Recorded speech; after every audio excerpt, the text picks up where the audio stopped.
En las últimas horas han empezado a salir algunos de los datos del final del gobierno de Gabriel Boric y cuál es parte del legado que dejó para la nueva administración. Porque recordemos que muchas de las informaciones que después sabemos no son instantáneas, sino que salen con algunas semanas o meses de distancia.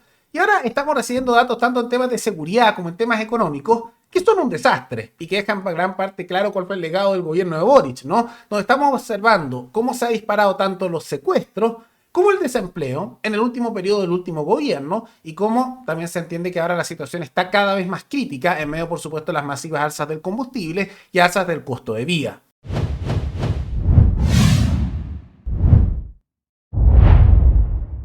La tasa de desempleo, que la conocimos hace poquitos minutos atrás, ha sorprendido fuerte, como les digo, durante el inicio de esta jornada.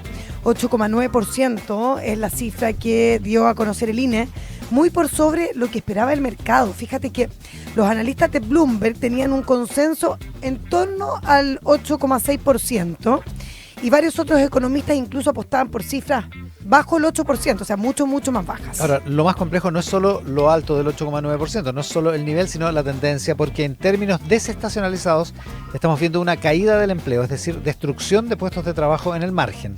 Esto rompe con el relato de hace un par de meses donde se esperaba una recuperación gradual del mercado laboral.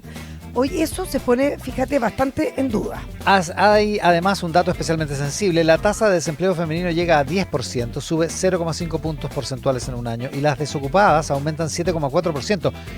En los hombres el desempleo se mantiene en 8,1 sin grandes cambios. O sea, el deterioro del mercado laboral está siendo más fuerte en mujeres. Bien, fiscal, tenemos dos malas noticias. La primera es que sigue habiendo secuestros en nuestro país y la segunda es la reactivación del tren de Aragua en Chile que habíamos dado así como por descartado. ¿Esto nos da una prueba concreta de que se ha reactivado? A ver, el secuestro en Chile han habido siempre, pero principalmente desde el 2023 en adelante crece exponencialmente el secuestro. El Tren de Aragua es una organización difícil, bien compleja de matar. Por una razón muy sencilla, es una estructura jerárquica súper bien organizada y que lo que hace es, en la medida en que nosotros hemos ido desarticulando organizaciones como los piratas, los mapaches y otras más que hemos ido desarticulando, la hermandad, ellos se vuelven a rearticular pasado cierto tiempo. Ahora siempre fue claro que se le estaba dejando una bomba de tiempo a José Antonio Kast. Ahora el manejo político sabemos que no ha sido el mejor en varias áreas, pero de todas maneras se sabía que se le estaba dejando bien complejo. Pero ahora sabemos con más detalle. Como consecuencia de las malas políticas en temas de seguridad, como también económico en la administración de Gabriel Boric, se observa un legado de un aumento importante de la delincuencia que no ha sido parado, porque tampoco se han tomado medidas sustanciales para disminuir las situaciones que se estaban dando antes, con un buen ejemplo con el alza de los secuestros, como también lo que hemos conocido con respecto al desempleo, donde se supo en las últimas horas que escaló a un 8,9% a nivel nacional, con también un 9,6% de informalidad en la región metropolitana y un desempleo sobre el 10% específicamente para las mujeres, donde hemos visto una situación laboral bastante crítica.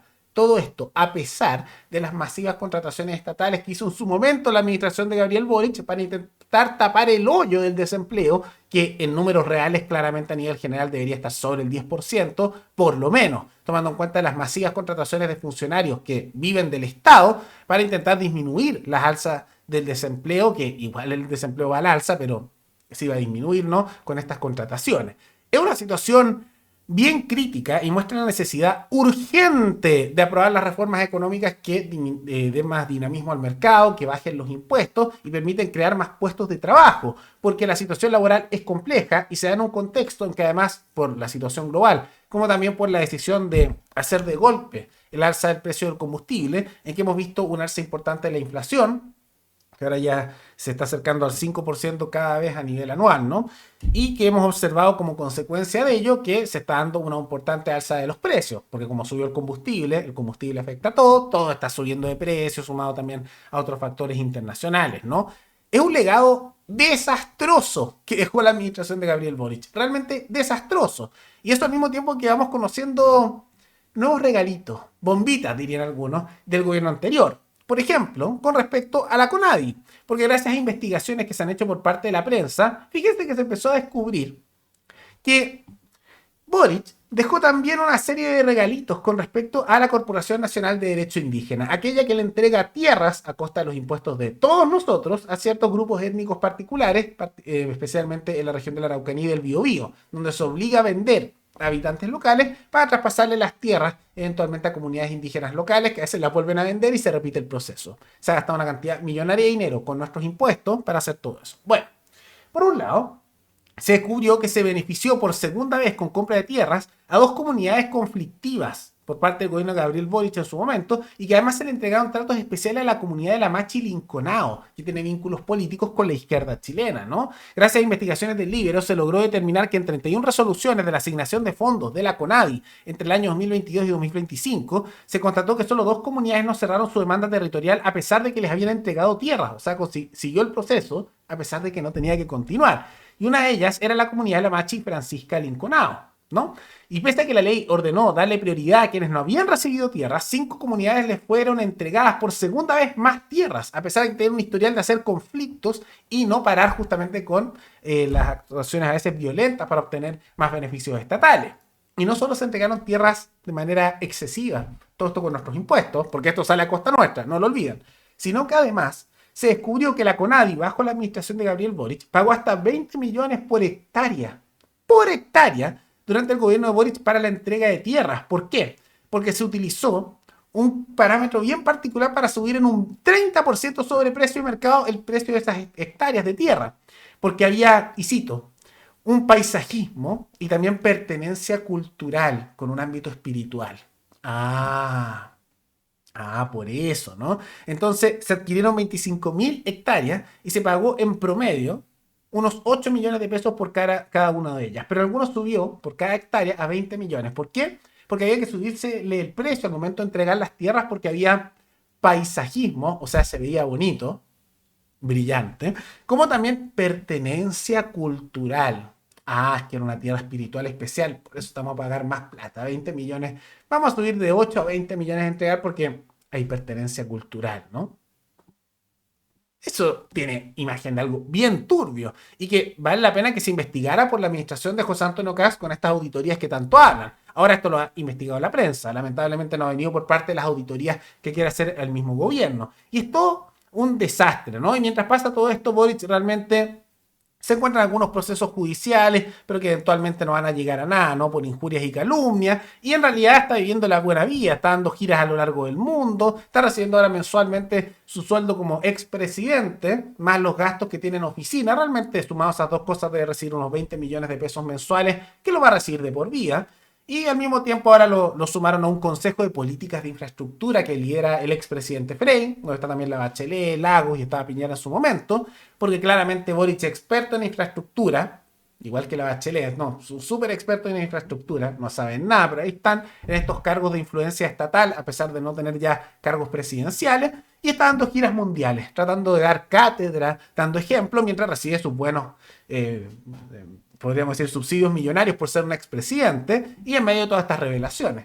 Es una injusticia. Algo que no entiendo, como se habla tanto de que quieren hacer recortes estatales y que hay que apretar el cinturón. ¿Por qué no se cortan las asignaciones presidenciales? Subsidiamos de por vida a los presidentes todos los meses cuando terminan el cargo. De por vida. Eliminen eso. Es una millonada que sale del bolsillo de todos nosotros. Dicen que hay que apretarse el cinturón, pero no se ha tocado ni un beneficio político.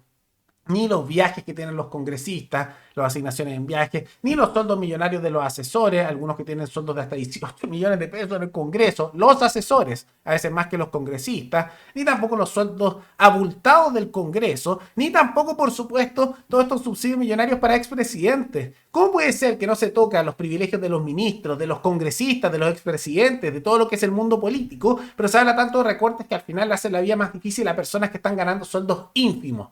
Es inentendible. Se hacen recortes, está bien. Hay que apretar ese cinturón. Ya nos dicen que tenemos que apretarnos el cinturón. Pero apretenle a ellos también el cinturón. No puede ser que pague la gente y no el mundo político nada. Si van a pagar todo, bueno, recórtenle todos estos privilegios al mundo político, que además lo ganan con nuestros impuestos. Y ellos viven con estos beneficios millonarios a costa nuestra. Realmente impresionante. Nos queda bien claro el legado catastrófico que dejó Boric, como también, por supuesto, la falta de voluntad política del gobierno actual de ir más allá y hacer recortes que deberían hacerse, como el caso de estos subsidios a figuras como Boric o Lagos o Bachelet, que hasta el fin de sus días van a estar viviendo con sueldos millonarios a costa nuestra sin tener que hacer absolutamente nada. La maravilla de los sueldos vitalicios, de estas pensiones vitalicias, de mantenerlos todos los meses a los expresidentes.